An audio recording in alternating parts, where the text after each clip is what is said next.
Al anochecer de aquel día, el primero de la semana, estaban los discípulos en una casa con las puertas cerradas por miedo a los judíos. Y en esto entró Jesús, se puso en medio y les dijo: «Paz a vosotros». Y diciendo esto, les enseñó las manos y el costado. Y los discípulos se llenaron de alegría al ver al Señor. Jesús repitió: «Paz a vosotros. Como el Padre me ha enviado, así también os envío yo». Y dicho esto, sopló sobre ellos y les dijo: «Recibid el Espíritu Santo. A quienes les perdonéis los pecados, les quedan perdonados. A quienes se los retengáis, les quedan retenidos». Tomás, uno de los 12, llamado el mellizo, no estaba con ellos cuando vino Jesús, y los otros discípulos le decían: «Hemos visto al Señor». Pero él les contestó: «Si no veo en sus manos la señal de los clavos, si no meto el dedo en el agujero de los clavos, si no meto la mano en su costado, no lo creo». A los 8 días estaban otra vez dentro los discípulos y Tomás con ellos. Llegó Jesús, estando cerradas las puertas, se puso en medio y dijo: «Paz a vosotros». Luego dijo a Tomás: «Trae tu dedo, aquí tienes mis manos. Trae tu mano y métela en mi costado, y no seas incrédulo sino creyente». Contestó Tomás: «Señor mío y Dios mío». Jesús le dijo: «Porque me has visto, has creído. Bienaventurados los que crean sin haber visto». Muy buenos días para todos. Hoy estamos celebrando en este domingo de la octava de Pascua, segundo domingo de Pascua, la denominada Fiesta de la Divina Misericordia. Así que la catequesis de esta mañana, en esta celebración eucarística, va a estar orientada a hacer una reflexión, un ejercicio de profundización en lo que significa la misericordia de Dios, ¿de acuerdo? Y nos vamos a valer de las Sagradas Escrituras, de la palabra que hemos escuchado, para realizar este ejercicio, ¿de acuerdo? Que es para reconocer algo que de alguna manera podríamos decir que está en la esencia del mensaje del cristianismo. Va muy ligado a la práctica del amor, y es la misericordia de Dios, ¿de acuerdo? Pues muy bien, así que vamos a empezar y vamos a dividir esta reflexión en 4 partes, ¿de acuerdo? En primer lugar, vamos a hablar de la misericordia como un atributo supremo de Dios, ¿no? Vamos a situar la misericordia desde la perspectiva del Dios de la alianza, ¿de acuerdo? Ese será nuestro primer paso. Luego daremos un segundo paso y vamos a entender cómo se ha manifestado esa misericordia de Dios en la historia de la salvación y concretamente a través de la persona de Cristo, ¿de acuerdo? Grande ha sido, ¿no?, la misericordia de Dios manifestada a través de su Hijo Jesucristo y especialmente a través de su pasión redentora, a través de su ofrecimiento en la cruz y su resurrección de entre los muertos, que es lo que estamos celebrando nosotros como acontecimiento en esta octava de Pascua, ¿de acuerdo? Estos 8 días que han acompañado la celebración de este gran misterio, del misterio pascual, que nos ha llenado de profunda alegría por la obra de la salvación que Dios ha manifestado a través de su Hijo y que de algún modo tiene por efecto la gracia, ¿no?, que en algún momento nos transforma y nos ayuda a salir de la oscuridad y de las tinieblas a la luz del resucitado, ¿no?, del pecado a la gracia, de la tristeza a la alegría. Por eso tenéis cara de alegría, porque lleváis 8 días celebrando este acontecimiento. ¿No es así? Claro, y es que se nota. Entonces, ese sería el segundo paso que vamos a dar. El tercer paso que daremos será la sacramentalidad de la misericordia. Es un aspecto extraordinario que también deriva, y especialmente a través de lo que hemos escuchado hoy en el Evangelio, cómo la misericordia de algún modo llega a nosotros a través de la economía de los sacramentos. Y cuarto, hablaremos de la misericordia como fruto en el corazón de los hijos de Dios. ¿Qué es lo que produce la misericordia en el corazón de los creyentes, en su vida práctica, en su vida cotidiana? ¿De acuerdo? O sea que más o menos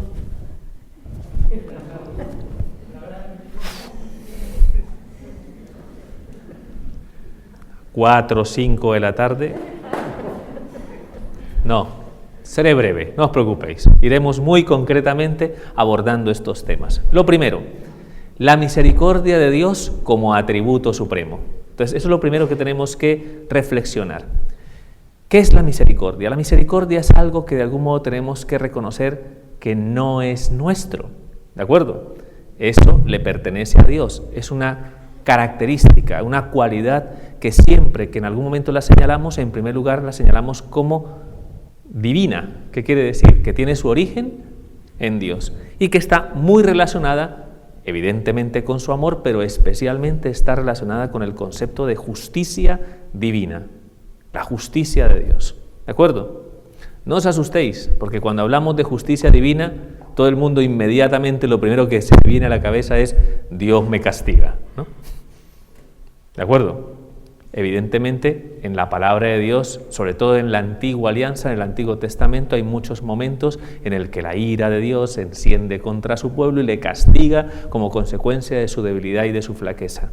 El pueblo de la antigua alianza no tiene todavía, ¿no?, un concepto desarrollado de Dios y por tanto intenta proyectar en Dios lo que nace en nosotros, en nuestro sentido de justicia, que está muy arraigado en una ley que denominamos la ley del talión, que significa ojo por ojo, diente por diente. El que la hace, la paga. Eso suena a que sí. ¿Os suena así o no? Que es lo que nos sale a nosotros, ¿no?, por naturaleza.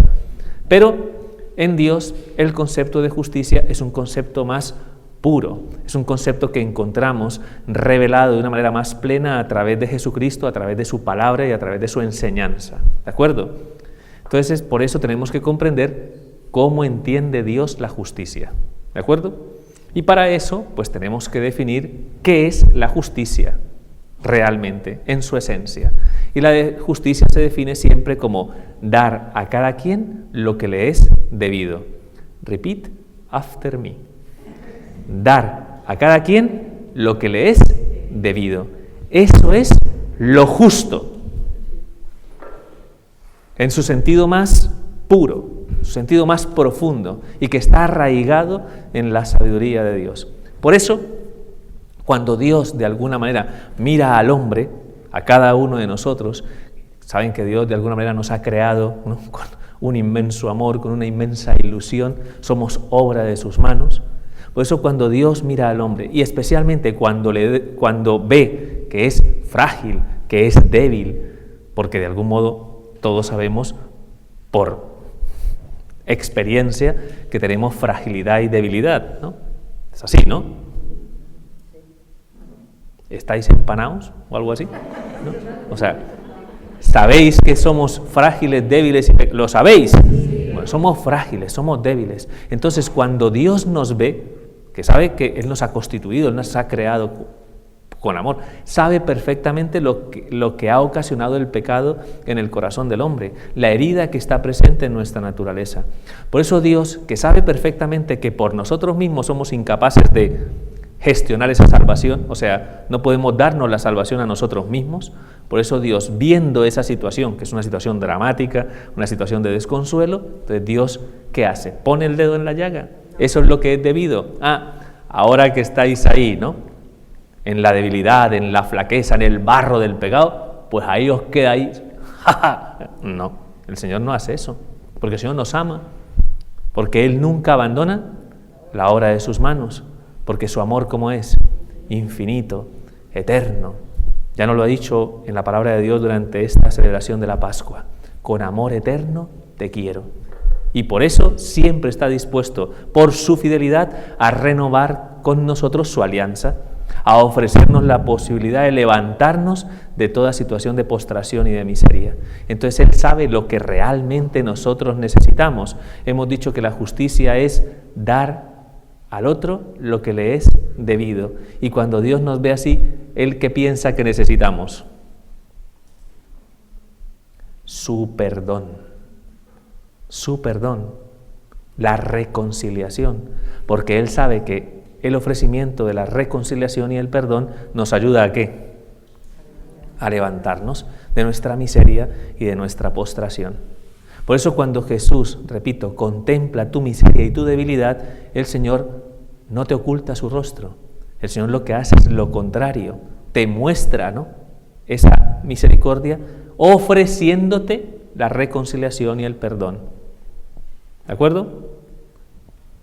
Queda claro que evidentemente para acoger esta gracia, ¿qué necesitas tú? Necesitas tener el corazón abierto, necesitas aprender a reconocer que tienes necesidad de esa reconciliación y ese perdón. Yo llego y le digo a una persona, mira, quiero ofrecerte mi perdón. ¿De qué? Claro, una persona que se muestra intransigente, soberbia, orgullosa, pues evidentemente es muy difícil, ¿no?, que aprenda a acoger esta gracia. Para acoger la misericordia es preciso tener un corazón contrito y humillado. Ya hemos repetido insistentemente que un corazón contrito y humillado el Señor no lo desprecia. ¿De acuerdo? Entonces, ¿entendéis esto? Es muy importante, es el primer paso que tenemos que dar. Dios manifiesta su justicia para con nosotros, es justo, tal como lo anunciaron en su momento los profetas en la Antigua Alianza, que aquel que vendría a reinar las naciones vendría a impartir justicia, vendría a declarar el derecho a las naciones, ¿de acuerdo? Y en esos textos del libro de Isaías ya nos decía la palabra de Dios que la caña cascada no la quebrará, que el pábilo vacilante no lo apagará. Lo cual quiere decir que ya estaba anunciado cómo se iba a manifestar esta gracia. Dios es justo siendo misericordioso. Por tanto, la justicia y la misericordia van unidas. Diríamos, recogiendo la palabra de Dios, que la justicia y la misericordia en el Señor se besan, se entrelazan. De algún modo, nosotros nos cuesta entender esto, ¿no? Cuando el Señor le dice a Pedro, Pedro, si tu hermano te ofende, le tienes que perdonar. Y si te ofende 7 veces le has de perdonar. Y Pedro empezó a hacer cuentas. La primera. La segunda, pero bueno, ahí. La tercera, no, ya la cuarta ya. Ya no le entra en la cabeza. Y por eso le pregunta al maestro, oye, maestro, ¿de verdad hay que perdonar 7 veces a quien te ofende? Y el maestro le responde, no, Pedro, 7 veces no, 70 veces 7, que lo desconcierta, ¿no? De una manera, vamos, que se quedaría con la boca, no, pues claro, ¿qué podía de alguna manera, no? ¿Qué podía en algún momento decir si de una u otra forma el Señor le estaba diciendo que el perdón se manifiesta siempre? En eso consiste fundamentalmente la gracia y el don del amor de Dios, en que se reviste siempre su justicia de misericordia. ¿Hasta aquí vamos claros? Sí. Por tanto, no admitimos, ¿no?, desde el corazón de la Iglesia, que ninguna persona experimente desconfianza ante Dios. ¿Me explico? Es una de las más grandes tentaciones que puede experimentar el corazón de una persona. Sentir que Dios no le va a perdonar, que Dios no le va a entender, que Dios le va a castigar, que Dios va a poner el dedo en la llaga de nuestra miseria. Es un error, porque eso nos lleva a no conocer hondamente el misterio de Dios. Y es una tentación. Es el enemigo el que en algún determinado momento nos lleva y nos susurra esa idea en nuestros oídos. Dios no te va a perdonar. Dios, eso que has hecho, no tiene perdón de Dios. Y cuando una persona en algún momento es incapaz de reconocerse perdonada, acogida en la misericordia, una persona se hunde en la desolación, en la desesperanza, en el sinsentido de la vida. ¿No os dais cuenta de eso? Que la falta de perdón hunde y somete a las almas. Casi que podríamos decir que las condena. Entonces, ¿entendéis esto? Por favor, asumid esta invitación. Abrid el corazón a la misericordia de Dios. Y nunca experimentéis desconfianza, porque la desconfianza nos va a llevar a una tristeza y a una desolación profunda. ¿Queda claro? Sí. Muy bien. Definido ya este atributo, vale, ya uno, ya va un punto. O sea, tenemos esperanza de que esto... Vamos con el segundo, ¿no? ¿Cómo Dios manifiesta esa misericordia? Cuando Dios se da cuenta que nosotros tenemos necesidad de su perdón, de su reconciliación, pues Dios en algún momento pues establece un proyecto que normalmente llamamos un proyecto de redención y de salvación. ¿Sabéis eso? Que la historia y la relación de Dios con nosotros es una relación a través de la cual Dios lo que nos ofrece es la posibilidad de resarcirnos, de salir de la situación en la que nos encontramos como consecuencia de la debilidad y de la flaqueza. Ese es su proyecto de salvación, y ese proyecto de salvación está recogido en las Sagradas Escrituras. Tiene dos partes, tiene la antigua alianza, que es preparación, y tiene la nueva y la eterna alianza, que es el cumplimiento definitivo de esta promesa. ¿De acuerdo?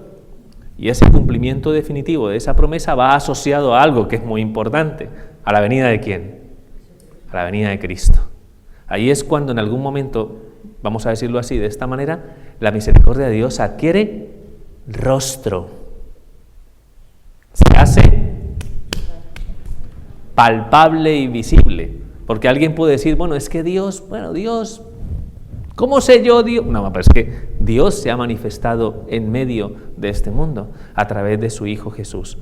Las palabras de Jesús a Nicodemo son muy interesantes, ¿no? Cuando le dice, tanto amó Dios al mundo que envió a su Hijo único para que el mundo no perezca, sino que tenga vida eterna. Porque Dios no ha venido a condenar al mundo, sino que al mundo se salve por Él.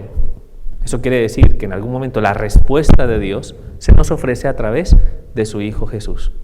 Cuando viene a este mundo, viene a trasladarnos, ¿no? Viene a ofrecernos el rostro de la misericordia de Dios. Es muy interesante que Dios en algún momento nos permita reconocer su misericordia de una manera cercana, porque Dios se acerca a nosotros. ¿Me explico? No es como alguno de nosotros que dice cuando tiene algún problema, alguno significa, ya vendrá a pedir perdón. ¿No? ¿No decimos eso alguna vez? Ya vendrá, y ya veré si le abro la puerta. Cuando venga a rogarme.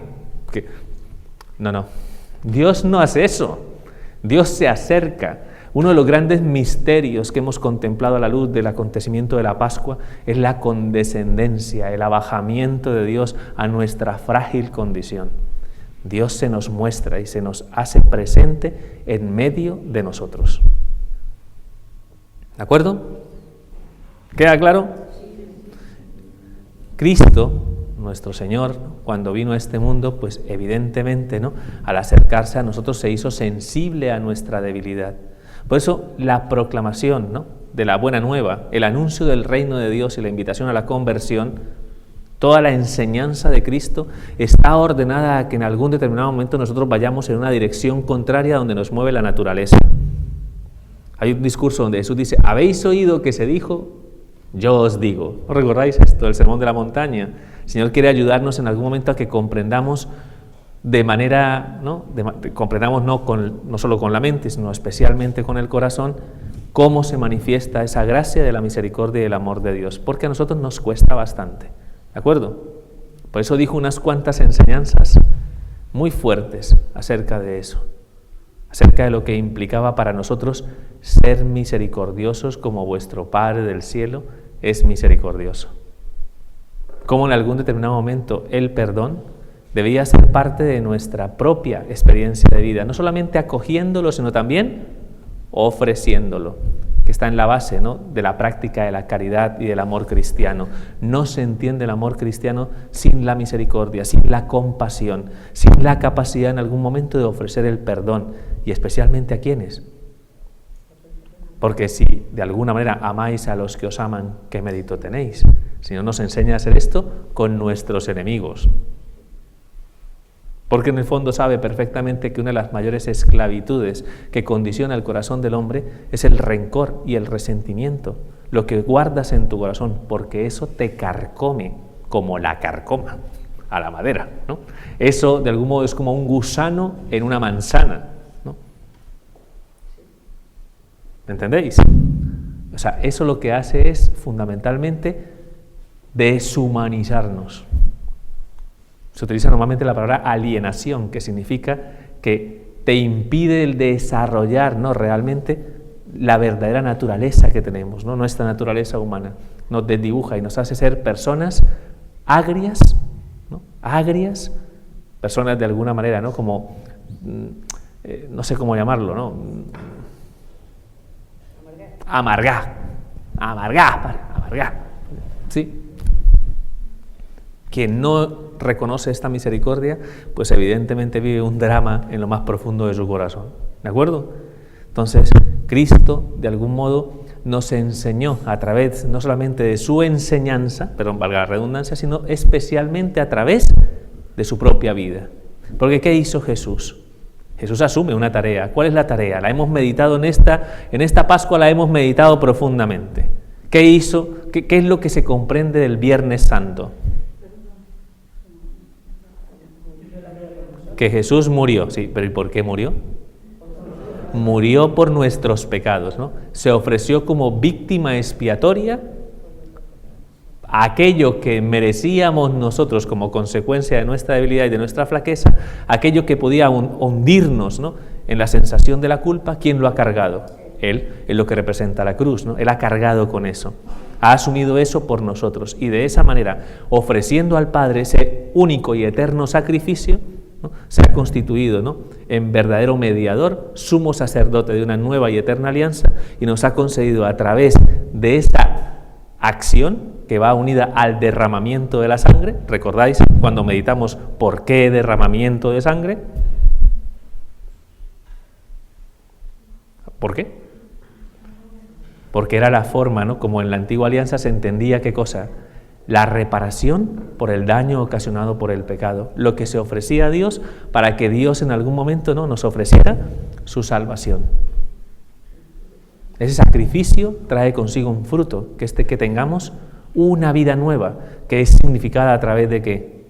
Esa vida nueva, a través de un signo. ¿Cuál signo? El signo bautismal, el signo del agua. Muy bien. Y para que eso nos quedara claro, para que esta realidad, entonces tenemos que remontarnos a una escena de la pasión de Cristo, ¿no? Y es cuando en algún determinado momento el soldado, cuyo nombre es Longinos, ¿no? Pues toma la decisión, ¿no? De no quebrar las piernas del maestro para que se cumplieran las escrituras, que ni un solo hueso se quebraría, ¿no? De él, y le atraviesa la lanza para garantizar de esa manera que el maestro efectivamente ya había muerto, porque ya había entregado su vida por nosotros. O sea, ya él había dicho, en tus manos encomiendo mi espíritu, ya había exhalado su espíritu. Entonces, cuando Longinos, que era una práctica, ¿no? Para los romanos, era la forma de asegurarse que estaba muerto, ¿no? Atravesando su corazón con la lanza, ¿no? Entonces Longinos viene y ¡cuac!, ¿no? Le atraviesa, ¿no? Con la lanza al Señor, y dice el testigo, y al tiempo salió sangre y agua. Sangre y agua. En un congreso de sindonología, la síndone es toda la reflexión que se hace acerca de la sábana santa de Turín, ¿no? Donde está ese registro, ese milagro extraordinario que es testimonio de la resurrección de Cristo. Algo muy interesante que me encantaría que en algún momento, si no tenéis nada que hacer, ¿me explico? Y en vez de ver la Isla de las Tentaciones o Supervivientes, podéis en algún momento ver algo un poquito más educativo, ¿no? Que le dé un poco más de valor, ¿no? A nuestra vida cristiana, y podríais, ¿no? Intentar profundizar en la sábana santa de Turín como testimonio de la resurrección de Cristo, ¿de acuerdo? Pues en un congreso de estos, las personas que normalmente profundizan en la pasión de Cristo, en todo lo que aconteció, en todos los signos, que los clavos, que la corona, viene un experto cardiólogo a explicarnos lo del signo de la lanza, ¿no? del corazón traspasado del Señor. Y decía que si una persona acaba de morir, ¿no? acaba de morir, y le atraviesas el corazón con la lanza, ¿me explico? Lo que sale es lo que queda. No sé si me entiendes, ¿no? O sea que el último, no sé, la sangre que va circulando por tu cuerpo y que evidentemente pasa por el corazón, que el corazón es el que bombea, pues en el momento en el que mueres, ¿qué pasa con tu corazón? Pues ya no. Pues, ¿y entonces qué queda en el corazón? Pues el último registro de la sangre que circula por tu cuerpo. Cuando te atraviesa, entonces sale la sangre y un plasma, ¿no? Dice él, ¿no? Explicando, con lo cual quiere decir que el Señor había derramado hasta la última gota de su sangre por nuestra salvación. Eso es lo que representa fundamentalmente este acto. Un acto de amor que lleva a que ese amor sea expresado hasta el extremo. Lo dio todo. No se reservó nada. Entonces, por esa razón, en consideración a esa escena del traspasar, ¿no?, el corazón de Jesús, ¿no?, es como si en algún momento comprendiéramos algo muy significativo. Es como si se nos revelara de una manera plena cuáles son los sentimientos de Dios para con nosotros. De hecho, ¿no?, alguna vez nosotros nos preguntamos, ¿qué tendrá esta persona en su corazón? ¿No hacemos esta pregunta? ¿No? Que yo no entiendo, ¿qué tiene esta persona en su corazón? ¿Qué será lo que siente? Ay, si supiéramos eso, ¿no? Si supiéramos, ¿no?, lo que pasa por nuestro corazón y nuestros sentimientos. Pero que se le abra el costado de Cristo es como si quisiéramos decir, ahora sí vamos a reconocer, ¿no?, qué es lo que hay en el corazón de Jesús. Y a través de ese vaciamiento, a través de esa entrega, entendemos que lo que hay en el corazón de Jesús, ¿qué es? Amor y misericordia para con nosotros. Por eso entendemos que esa misericordia está en la esencia, en la naturaleza misma del cristianismo. No se entiende el cristianismo sin este concepto de misericordia. ¿De acuerdo? No se entiende. Entonces, ese costado traspasado de Cristo, del que sale sangre y agua, nos recuerda que esa sangre, ¿qué hizo esa sangre? Nos redimió, nos redimió y nos vivificó, vamos a decirlo así. Y el agua, el plasma como que representa de algún modo la purificación que obra el Señor y que va a ser signo luego, ¿no?, de la gracia del bautismo. ¿De acuerdo? Te va a quedar para siempre esa simbología. Los padres de la Iglesia lo han entendido de esa manera. El costado de Cristo es como el tesoro que se abre y que nos permite entrar en el corazón de Cristo y reconocer cuán grande ha sido su amor para con nosotros. La sangre y agua que brotaron, ¿no?, son símbolo del nacimiento de la Iglesia, dicen, ¿no?, los padres de la Iglesia, del nacimiento de la Iglesia, porque de ese costado de algún modo se reconoce primero la gracia purificadora del bautismo a través del agua y la gracia, ¿no?, la gracia purificadora del bautismo y la gracia vivificadora, ¿no?, que nos confiere a través de la comunión con su sangre por el sacrificio que ofrece continuamente por nosotros, que es un símbolo netamente eucarístico. Y precisamente la Iglesia se nutre fundamentalmente de esa vida que nace del costado de Cristo. Murió para que tengamos vida. Si el grano de trigo no cae en tierra y muere, permanece infecundo, pero si muere, da mucho fruto, da una vida abundante. Entonces, ¿entendéis esa simbología de la cruz? Cuando veáis el costado de Cristo abierto en un crucifijo, lo que nos está diciendo, ¿no?, es entra y reconoce en qué consiste fundamentalmente mi amor. Me he vaciado todo, lo he entregado todo por amor, por misericordia, como para que en algún determinado momento, ¿no?, tú, al reconocer ese signo, cuando mires ese signo, a pesar de que ese signo nos lleva a reconocer nuestra miseria, nos recuerde algo que es fundamental, que si Él murió por nosotros, evidentemente, ¿qué deberíamos sentir? ¿Qué deberíamos experimentar? Esperanza, confianza, ¿no?, porque nos ha amado hasta el extremo. ¿Entendéis esto? Entonces, ¿puedo darme bien servido en el segundo punto? Vamos por la mitad.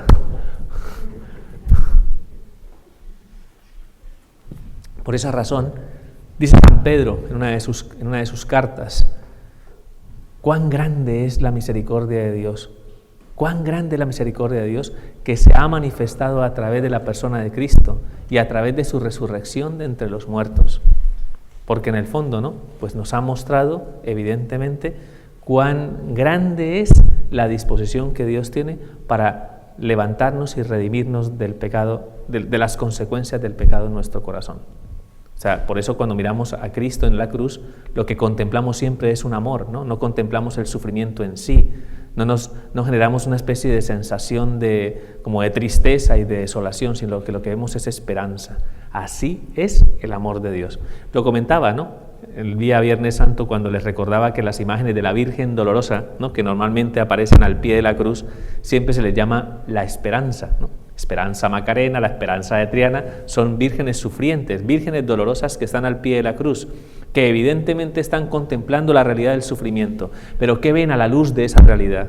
¿Qué es lo que contempla la Virgen? La esperanza de ¿qué? De la salvación que Dios ofrece a sus hijos. Por eso ella se une a su hijo y se ofrece junto con su hijo como corredentora, ofreciendo y entregando su vida, ¿no? Como se lo anunció Simeón, una espada atravesará tu alma, pero no fue su corazón el que fue traspasado, fue el de su hijo, lo cual significa que sus corazones, ¿cómo estaban? Estaban unidos, ¿de acuerdo?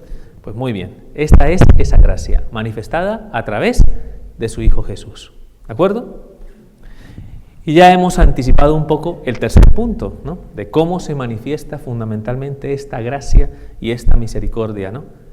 Pues se manifiesta a través de su Hijo Jesús y a través de lo que ha querido nuestro Señor Jesucristo que se perpetúe, ¿no? En la vida de la Iglesia. Y Él, para poder darnos acceso a la gracia y al fruto de la Pascua, que ha inaugurado el Jueves Santo. Ha inaugurado los sacramentos, ¿no? La gracia sacramental. Ya hemos dicho que de algún modo, ¿no? La imagen de Jesús en la cruz, ¿no? Con su costado abierto del que brotan sangre y agua, como lo decían los padres de la Iglesia, representa fundamentalmente los sacramentos. ¿Por qué? Porque a través del bautismo, fijaos, el bautismo es un signo, es el agua que evidentemente se derrama sobre nosotros y que nos purifica de la huella del pecado original y nos abre a ser partícipes del don de su Espíritu y el don de su gracia. Pero para llegar al bautismo, ¿qué hay que tener? Fe y confianza. Porque era el signo que en algún momento va a aparecer en la iglesia primitiva. ¿Por qué se bautizaban? Porque creían. Porque creían. Porque cuando se les anunciaba la salvación, mira, Cristo ha muerto por ti, ha entregado su vida para que tú tengas vida eterna, para que tú puedas en algún momento ser partícipe de las promesas de Dios. ¿Qué tengo que hacer? ¿Recordad lo que le dijeron los apóstoles? Convertíos y recibid el Espíritu Santo. ¿A través de qué? A través del signo del bautismo, pero parte fundamentalmente de un acto de fe. Y uno puede preguntar, pero padre, ¿los niños cómo pueden hacer un acto de fe si no se enteran? ¿Quiénes hacen ese acto de fe?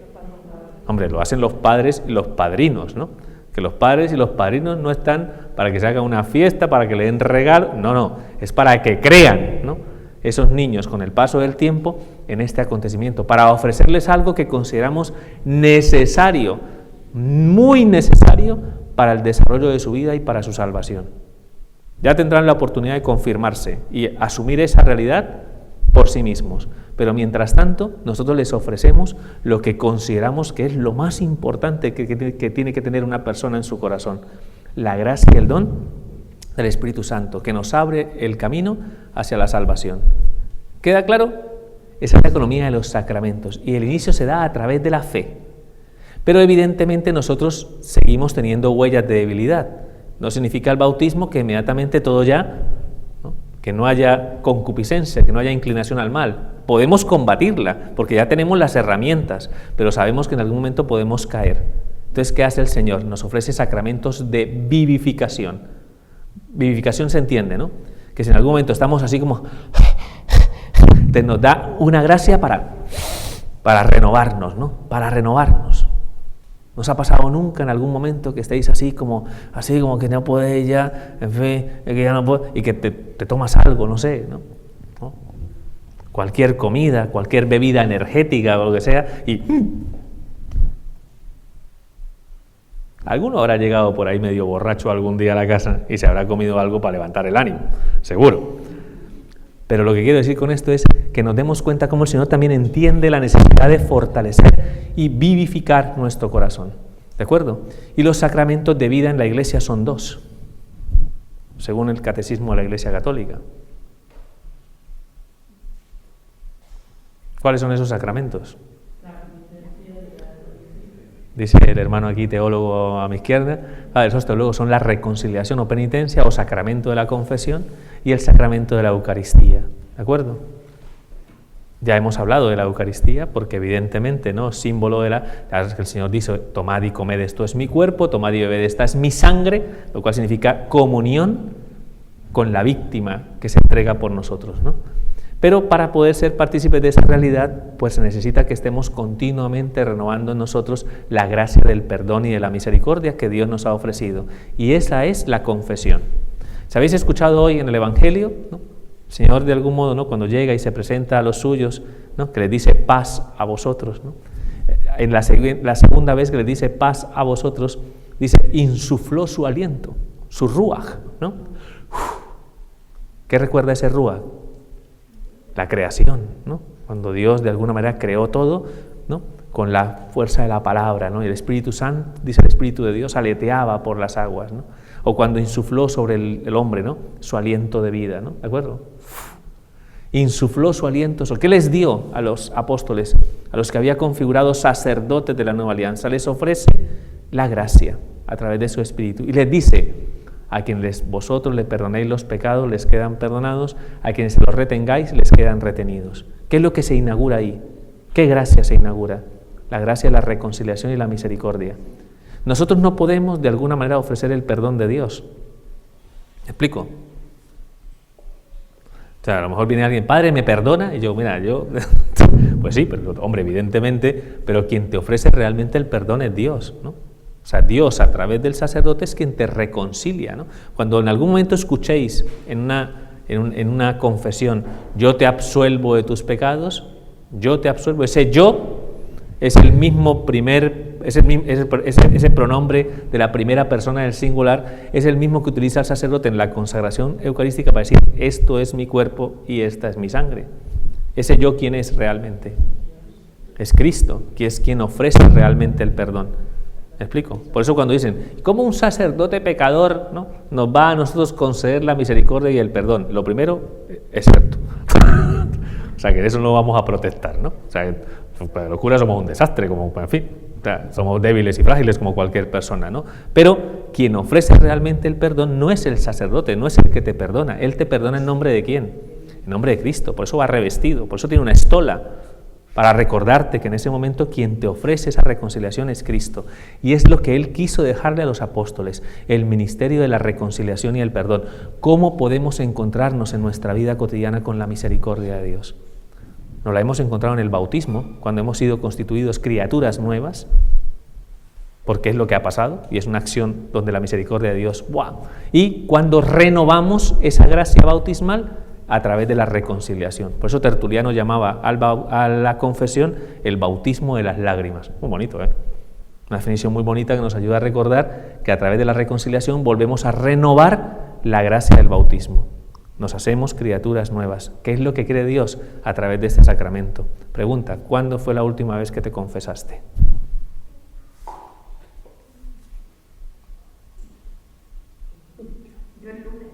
Muy bien. Muy bien.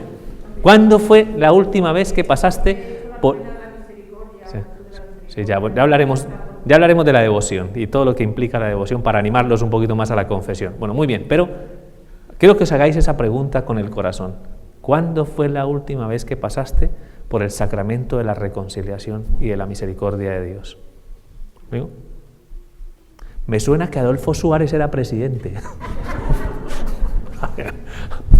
Pues bueno, buena falta te hace, ¿eh? Que en algún momento puedas renovar tu corazón en gracia. No tengáis miedo de acercaros con... Hay gente que, Padre, es que si nos acercamos nos va a regañar. ¿Qué hemos dicho de qué es la misericordia? O sea, es cierto que en algún momento puede ser que alguien nos hable con mucha firmeza, ¿no? en un confesionario, pero lo que se pretende y lo que se quiere es que en algún momento examines tu vida para bien. Pienso que el sacramento de la reconciliación es más como si fueras al médico divino de las almas, que ves que tienes unos problemas, unas dificultades y que te quieres sanar, porque a través del perdón, a través de ese amor, puedes resarcir tu corazón de aquello que te conduele, de aquello que te causa tristeza y desolación. Las personas que saben reconocer esta gracia se dan cuenta que pasar por la confesión es una de las mejores cosas que nos puede pasar en la vida, para aliviar las cargas del corazón, para recibir el perdón, para saber por dónde tenemos que encaminar nuestra vida. No tengáis miedo. ¿Cómo estaban los apóstoles cuando llegó el Señor? Por miedo a los judíos. Cuando el Señor llegó resucitado, ¿qué dirían? ¡Madre mía, la que nos va a caer encima! ¿No? Porque salimos corriendo, porque lo negamos, ¿no? ¡Qué vergüenza! Pero el Señor les ayuda. No tengáis miedo, no tengáis miedo. Aquí estoy yo. ¿Y qué hace para que no tengan miedo? Dice, se muestra y les muestra sus llagas, ¿no? Recordad a Isaías, sus heridas nos han curado. Por sus llagas hemos recibido la redención y el perdón de nuestros pecados, que yo ya pagué el precio por vosotros. No tenéis que seguir ahí fustigándoos como consecuencia de vuestro pecado, de vuestra caída. Abrid el corazón a la gracia. Por eso Él les dice, paz a vosotros. Aquellos que estaban atemorizados, que estaban ahí, ¿no? Les ofrece a través de su presencia el perdón y la paz. Y es exactamente lo que el Señor quiere cultivar en nuestro corazón. Cuando tú pasas por el sacramento de la reconciliación, sales con paz. Porque la misericordia le ofrece al mundo esa garantía, que salgas con paz, que te quites la carga que llevas encima, que te quites el peso de la culpa y que sobre todo veas hacia dónde tienes que conducir tu vida. ¿De acuerdo? Entonces quiero que ese tercer punto quede claro. El Señor se ha querido quedar sacramentalmente para que puedas tener ese contacto, esa cercanía con la misericordia de Dios. ¿Vale? Tercer punto. Y el cuarto, claro, cuando tú experimentas la misericordia y la compasión, eso te transforma la vida. Te transforma la vida.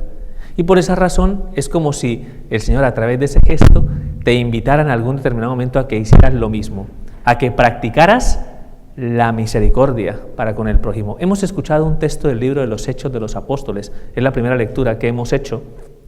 Primera lectura que hemos hecho hoy del libro de los Hechos de los Apóstoles, donde se nos narra cómo era la experiencia de la iglesia primitiva. ¿Me explico? O sea, ¿qué hacían los cristianos en la época de los apóstoles? ¿Qué hacían ellos?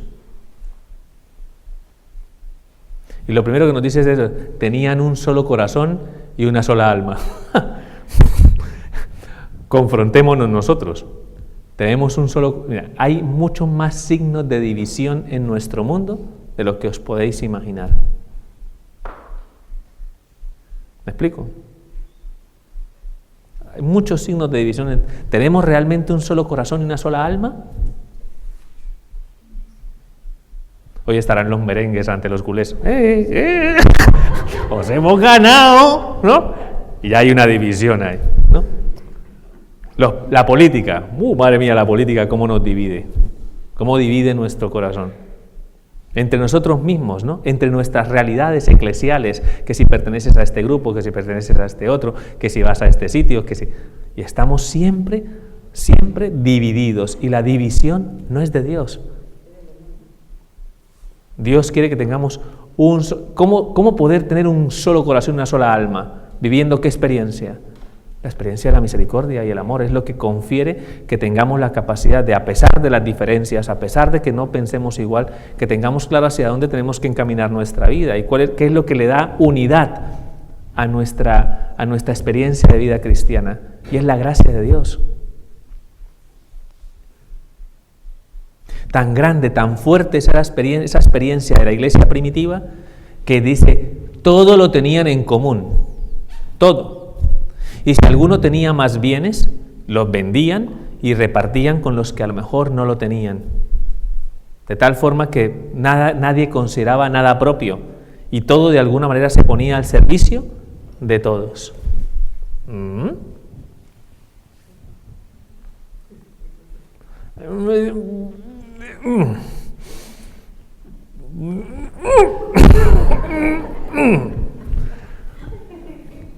Aquí somos más agarrados, madre mía, mi corazón, ¿no?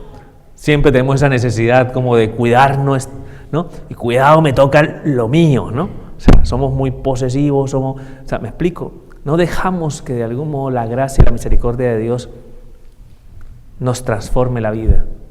Qué bonito sería realmente que en algún momento uno saliera de sí mismo, saliera de su situación de confort, de su situación de comodidad y pensara, ¿no? Si realmente la invitación a la misericordia y al amor no nos quiere ayudar a dar lo mejor de nosotros mismos. ¿Y qué dijimos que hizo Cristo? Cristo se despojó de todo, lo dio todo. Nosotros quedamos La mesa está coja y luego vamos al IKEA y compramos una nueva. Está bien, está bien, al menos va a algún sitio, ¿no? O sea, está bien, pero no nos despojamos de lo que tenemos, sino de lo que nos sobra. Por eso nunca tenemos una experiencia real de amplitud y de apertura de corazón. Somos agarrados, o sea, no sé, si hubiera un santuario de la Virgen del Codo estaría lleno. Sí. Nuestra Señora la Virgen del Codo, sí. Vamos, seamos devotos todos. ¿Me explico?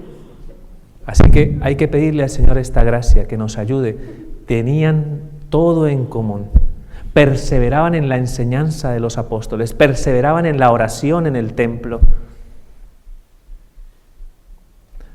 Hacían la fracción del pan, que ya sabemos que la fracción del pan era la celebración de la Eucaristía, y luego compartían la comida los unos con los otros. Vivían una experiencia de comunidad, de eclesialidad. Y eso tenía una fuerza tan grande, porque cuando se veía ese amor, cuando tú logras darte cuenta que en un lugar te acogen, te dan, te ofrecen, ¿qué pasa? ¿Qué haces en esa circunstancia? ¿Qué reconoces? Reconoces el amor. Entonces, ellos no tenían, los apóstoles no se reunían a hacer una estrategia de captación de discípulos. Vamos a ser volantes, volantes, ¿se entiende, no? ¿Cómo se llama esto?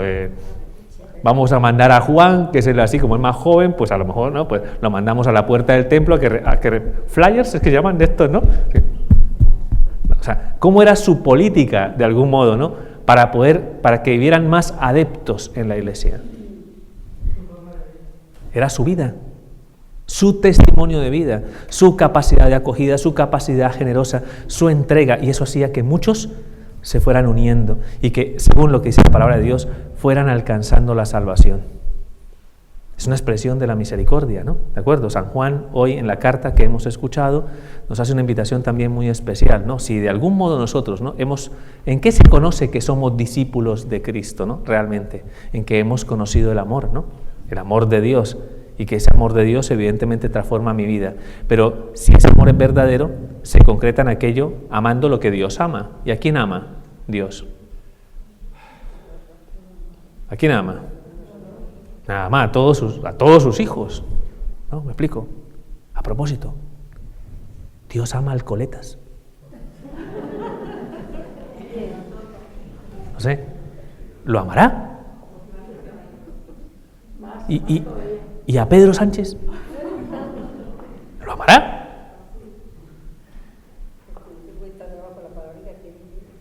O sea, no sé. ¿Alguno del Madrid amará a Messi? ¿Me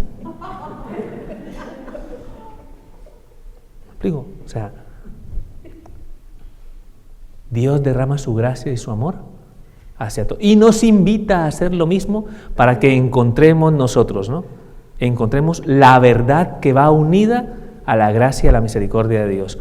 No podemos decir que somos cristianos si no somos misericordiosos. Es totalmente contrario al cristianismo, totalmente contrario la conducta que nos lleva, ¿no? A juzgar, a condenar, a murmurar, a criticar, ¿no lo hacemos como a diario? Por eso, ¿no? Normalmente, tú imaginas la escena, ¿no? Todos en la iglesia piadosa, esta escena se repite mucho, que lo sepáis, todos, ¿no? Pues muy piadosos y fervorosos en la iglesia, ¿no? Sí, claro, hemos venido para experimentar el amor, la gracia de Dios, ¿no? Bueno, venimos, comulgamos, madre mía, hay gente que casi levita al comulgar, ¿no? Y se elevan ¿no? Que le toca decirle a Atanasio, píselo para que no se... para que no se eleve por los cielos, ¿no? De esa gracia tan extraordinaria. ¿Me explico? Y sin embargo, salimos al atrio a rajar, a condenar. ¿Se dio cuenta cómo vino? Y fíjate, y hacemos esto de una manera. Y claro, ¿no? Tú imagínate que nos ve pasar una persona, un caminante de estos, los del monte, ¿no? Que estos que vienen, nos ve, Mira. Los primeros que mucho Dios, y Y si os dais cuenta, esa realidad se convierte en antitestimonio. ¿Cómo van a creer si entre nosotros no hay esa unidad, esa comunión, ese amor? Por eso hay evangelios que son completamente desconcertantes, ¿no? ¿Recordáis el evangelio de que el amo le perdonó una deuda impresionante y luego fue incapaz de perdonarle a un compañero suyo una deuda pequeña que tenía? ¿Recordáis esto? ¿Recordáis al hermano mayor en la parábola del hijo pródigo? ¡Qué desgraciado! Se fue y se gastó. Tú no deberías estar. ¿Y qué hizo el padre? ¿Cómo lo trató? Como hijo. Nuestra actitud es una actitud muchas veces intransigente y nos muestra que no hemos conocido aún el amor y la misericordia de Dios. Porque si lo conociéramos, pondríamos de manifiesto eso que el Señor enseña en la palabra: sed misericordiosos como vuestro Padre del cielo es misericordioso. ¿Tarea necesaria? Sí, tenemos que pedirla. Hay una frase que me encanta de la homilía en la canonización de Santa Faustina Kowalska, que es la que vio esta imagen. Ya eso es lo último que voy a hacer, explicar la imagen, ¿no? Pues en la homilía de canonización se dice que la humanidad solamente encontrará paz cuando con confianza se acerque a la misericordia infinita de Dios. Solamente habrá paz en el mundo cuando nos encontremos con esta misericordia. Y yo lo digo para tu corazón en particular. Solo tu corazón tendrá paz cuando experimentes la misericordia, tanto la que se acoge como la que se ofrece, tanto la que es consecuente con tu experiencia de vida cristiana. ¿De acuerdo? ¿Os queda claro? Esos son los 4 puntos, ¿no?, que podríamos señalar dentro de la fiesta, ¿no?, de esta divina misericordia, y simplemente voy a explicar el cuadro, este que se encuentra aquí. Pues, como me toca quedarme aquí, ¿no?, o ponerme el bozal, entonces, desde aquí voy a intentar transmitirlo, ¿de acuerdo? Desde aquí. Entonces, en primer lugar, ¿no?, el 22 de febrero de 1931 en Plock, donde se encontraba en ese momento Santa Faustina Kowalska, en la oración de la tarde, aparece el Señor de esta manera. No me voy a entretener en la vida de Santa Faustina y en todas las gracias extraordinarias, porque de verdad no salimos de aquí. Voy a explicar el cuadro y hablar de la devoción, ¿de acuerdo? Entonces, ese día, 22 de febrero de 1931, ella vio esta imagen, ¿no? De repente vio cómo el Señor se acercaba a ella, ¿no? Si se dan cuenta, el Señor va como caminando. ¿Qué os dije que el Señor hacía? ¿El Señor se queda? No, el Señor se acerca a ti. O sea, el Señor te busca a ti, sale a tu encuentro, ¿no? Dice ella misma en su narración, uno de sus brazos iba en alto. ¡Parme una torta! No, iba en alto porque iba bendiciendo, ¿no? Porque es lo que Él hace, ¿no? Bendecir, ¿no? Y con la otra mano, dice, apoyada en su costado, ¿no? ¿De acuerdo? Bendiciendo, no sé si está así, ¿no? Es que no. Sí, bueno, no, una mano bendiciendo y con la otra mano en su costado. Ya reconoce perfectamente que es el Señor, ¿de acuerdo?, por sus llagas, ¿no?, que están presentes en el cuadro, si os dais cuenta, en sus manos y en sus pies, ¿de acuerdo? La mano va al costado, ¿no?, que aparece aquí más o menos entreabierto. Es una túnica, según ella, una túnica blanca. Bueno, aquí, no sé, hace falta, pues, ¿no?, lavarla un poquito, no, pero es una túnica blanca, ¿no? Y pues el Señor deja entreabre, digámoslo así, la túnica para que se muestre su costado abierto, y de su costado abierto, de la herida del costado abierto de la cruz, salen 2 rayos, ¿de acuerdo? 2 rayos. Y le dice a Santa Faustina, necesito que se pinte esto que acabas de ver. Necesito que esto se pinte. ¿Por qué? ¿Cuál era la intención del Señor? Para que el mundo pueda reconocer la misericordia que Dios tiene. Porque el mayor dolor que tengo en mi corazón es la desconfianza que existe en mis hijos. Es una pregunta que le hace Santa Faustina alguna vez, ¿no?, al Señor, ¿no? Ella tenía esa experiencia mística, hablaba con el Señor, vamos a decirlo así, ¿no? Le dice, Señor, ¿qué es lo que más te ofende al corazón? Para poder reparar por ti, Señor, ¿qué es lo que más te ofende? ¿Qué es lo que más te contrista? No sé, los que en algún momento no pecan contra la fe, los blasfemos, los que son débiles en la carne, los que... Señor, ¿cuál es la debilidad que más daño causa en tu corazón? Y el Señor le responde a Santa Faustina, mira, Faustina, lo que más causa dolor a mi corazón es la desconfianza en mi misericordia infinita. A mí lo que me duele es que el corazón del hombre se cierre a la gracia del perdón. Porque claro, uno puede pensar, es que el Señor ha ofrecido su vida por ti. Si tú no aceptas esa gracia es como si echaras en saco roto todo lo que el Señor hizo por ti entregando su vida. No sé si me entendéis.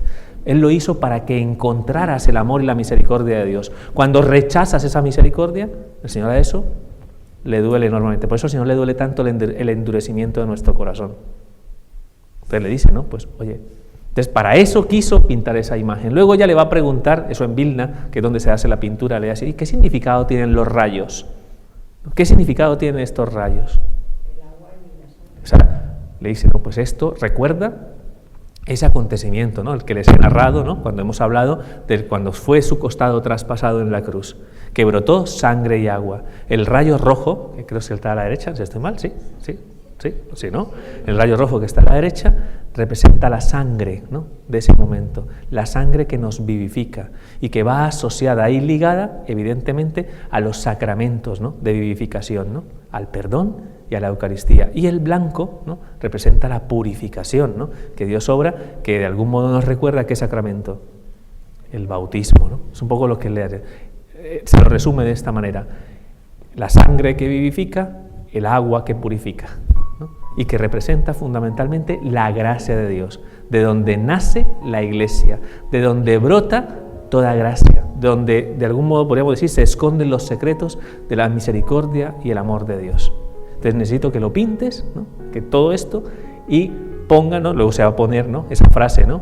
Que es Jesús, en ti confío, ¿no? Para que de algún modo se hiciera la promoción de esta divina misericordia a través, ¿no? De ese apostolado. Ella se le va a llamar la apóstol, o el apóstol de la divina misericordia, Santa Faustina Kowalska. Si hoy tenéis tiempo, por la tarde, ¿de acuerdo? Si hoy tenéis tiempo, voy a ver la repetición del Chiringuito. Coge por la tarde hoy, ¿no? Y ve la película, que hay una peli. Hay un libro, padre, el diario de Santa Faustina Kowalska. ¿Tiene dibujos? No.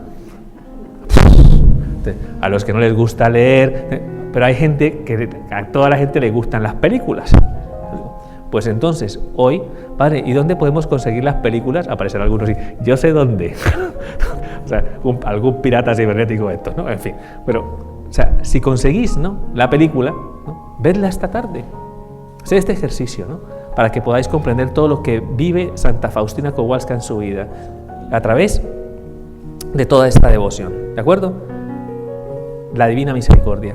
Y una devoción que está condensada fundamentalmente en unas cosas muy concretas, y con esto terminamos.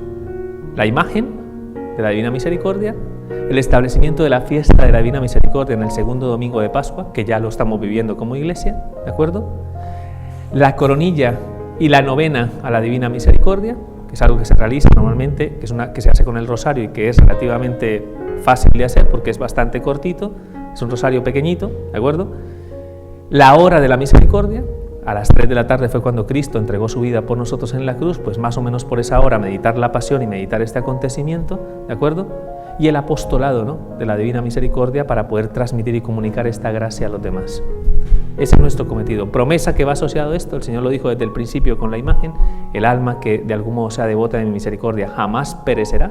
Lo dice el Señor, ¿qué significa perecerá? No, será eterno, no. El elixir de la... no, jamás perecerá, cuando habla de la esperanza en la vida eterna, ¿no? Evidentemente, ¿de acuerdo? Y que especialmente el Señor se hará fuerte, le dará, ¿no? Fortaleza para poder vencer a todos los enemigos, especialmente, dice el Señor, en la hora de la muerte, donde tendremos el combate definitivo y final.